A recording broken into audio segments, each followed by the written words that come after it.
سبق ہمیں جو حج کے عمل سے ملتا ہے وہ ہے نبی کریم صلی اللہ علیہ وسلم کی سنت کا التزام، اہتمام، اسی کے ساتھ چمٹے رہنا اور اسی کو کافی سمجھنا اور اسی کو اپنی دنیا اور آخرت کی کامیابی کی ضمانت سمجھنا. یہ ہمیں اس سے درس ملتا ہے. اور وہ کیسے؟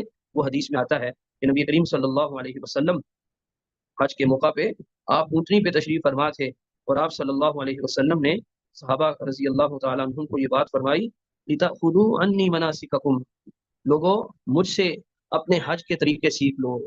اس کا مطلب یہ ہوا کہ عبادت حج آپ نے جو ادا کرنی ہے اللہ تعالیٰ کے لیے کرنی ہے، لیکن اس کا معنی یہ ہرگز نہیں ہے کہ جس کے جی میں جیسے آئے وہ ویسے ادا کرے، نہیں، بلکہ اس کے لیے ضروری ہے کہ وہ مجھ سے حج کے طریقے سیکھ لے.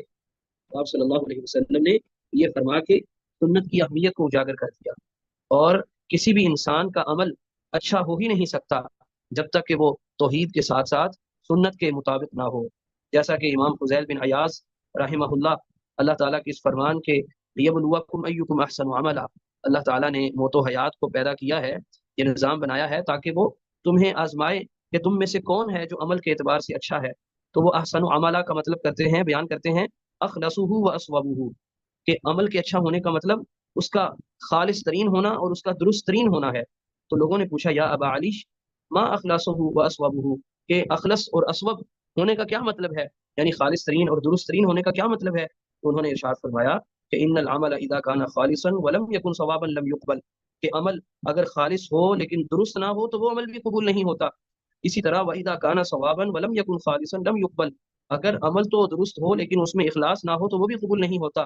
حتى يكون خالصا صوابا، یہاں تک کہ دونوں صفات اس کے اندر بیک وقت موجود ہوں. اور پھر انہوں نے فرمایا کہ خالص یہ ہے کہ وہ اللہ تعالیٰ کے لیے ہو، اس عمل سے محض اللہ تعالیٰ کی رضا، اس کی خوشنودی مقصود ہونی چاہیے، اللہ تعالیٰ کی نعمتوں، اس کی جنت کی حرص یہ دل میں موجود ہونی چاہیے کسی بھی عمل کو کرتے ہوئے.